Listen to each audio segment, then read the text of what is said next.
কৃষ্ণ পিঙ্গল সংকষ্টি চতুর্থী ব্রত।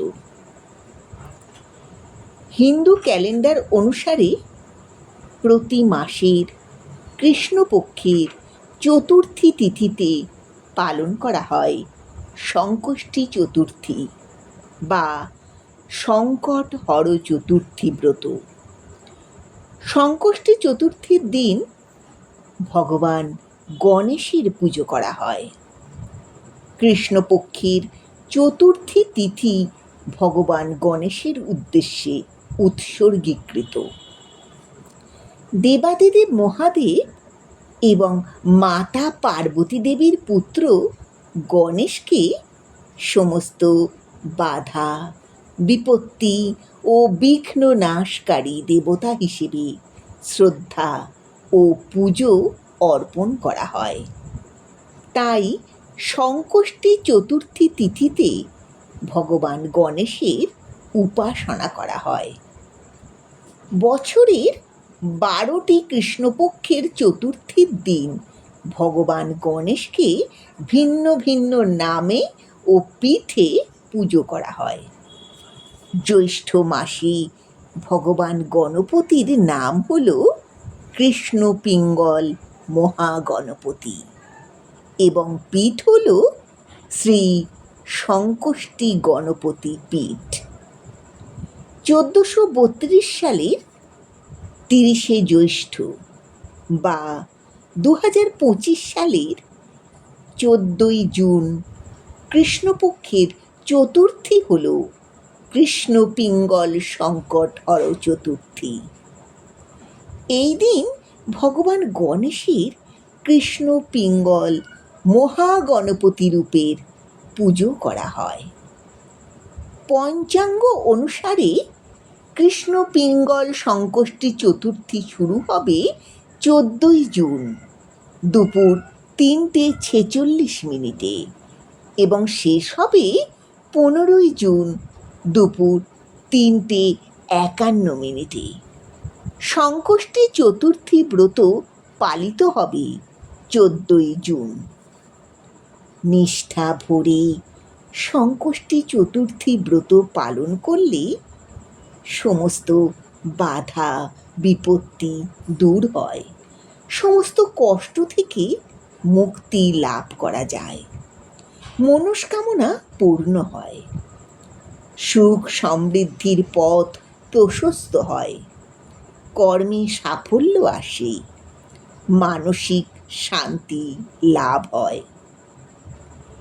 পুজোর অনুষ্ঠান দিনের বেলা শুরু হলেও রাতে চন্দ্রোদয়ের পরে চন্দ্রকে অর্ঘ্য নিবেদন করে সংকষ্টি ব্রত সমাপ্ত হয়।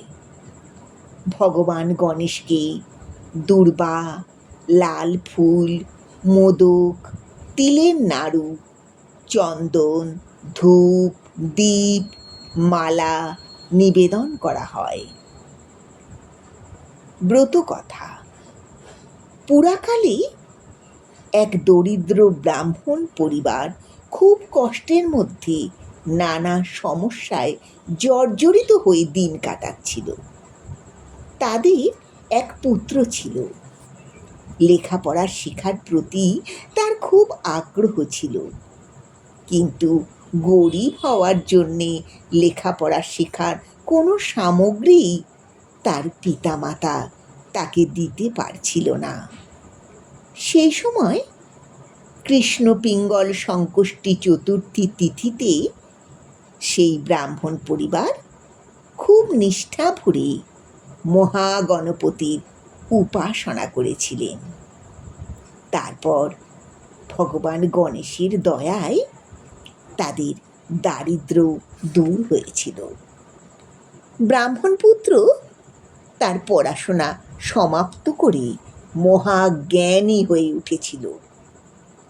কৃষ্ণ পিঙ্গল সংকষ্টি চতুর্থী ব্রত বিদ্যা বুদ্ধি লাভের জন্যে ছাত্রছাত্রীদের কাছে খুবই পবিত্র ব্রত। কারণ কৃষ্ণ পিঙ্গল রূপে ভগবান গণেশ স্মরণ শক্তি ও একাগ্রতা বৃদ্ধিতে সাহায্য করেন।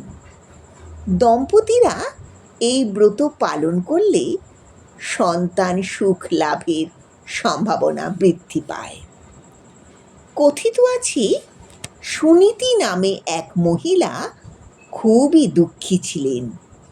একদিন তিনি স্বপ্নে ভগবান গণেশকে দর্শন করেছিলেন।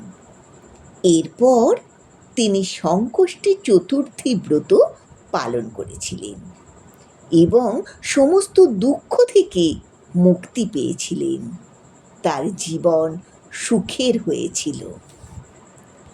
প্রাচীন শাস্ত্রে ভগবান শ্রীকৃষ্ণ যুধিষ্ঠিরকে কৃষ্ণ পিঙ্গল সংকষ্টি চতুর্থী ব্রত পালনের মাহাত্ম্য বর্ণনা করেছিলেন।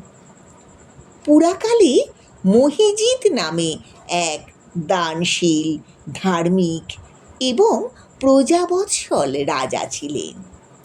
তিনি সমস্ত প্রজাদের নিজের পরিবারের সদস্য বলে মনে করতেন, ঋষিদের সেবা করতেন। প্রজারা খুব সুখে বাস করত। রাজা ছিলেন নিঃসন্তান। এই জন্য রাজা এবং প্রজা কারোর মনেই শান্তি ছিল না। একদিন প্রজারা বনে গিয়ে লোমশ মুনির সাথে দেখা করে রাজার সন্তান লাভের উপায় জানতে চাইল। সর্বজ্ঞানী ঋষি রাজাকে কৃষ্ণ পিঙ্গল সংকষ্টি চতুর্থীর ব্রত পালন করার পরামর্শ দিয়েছিলেন। লোমশ মুনির উপদেশ অনুসারে রাজা মহিজিৎ নিষ্ঠা ভরে কৃষ্ণ পিঙ্গলা সংকষ্টি চতুর্থীর ব্রত পালন করেছিলেন। অচিরেই রাজা স্ত্রী সুদক্ষিণা সন্তান সম্ভবা হয়েছিলেন। কৃষ্ণ পিঙ্গলা সংকষ্টি চতুর্থীর ব্রত পালনের ফলে রাজা সন্তান লাভ করেছিলেন। সাফল্য অর্জনের জন্যে ভগবান শ্রীকৃষ্ণ যুধিষ্ঠিরকে কৃষ্ণ পিঙ্গল সংকষ্টি চতুর্থীর ব্রত পালনের পরামর্শ দিয়েছিলেন। বিঘ্নহর্তা ভগবান গণেশ আমাদের জীবন থেকে সমস্ত বাধা ও উদ্বেগ দূর করেন। পূর্বের সমস্ত পাপ বা ভুল কাজ থেকে মুক্তি দেন।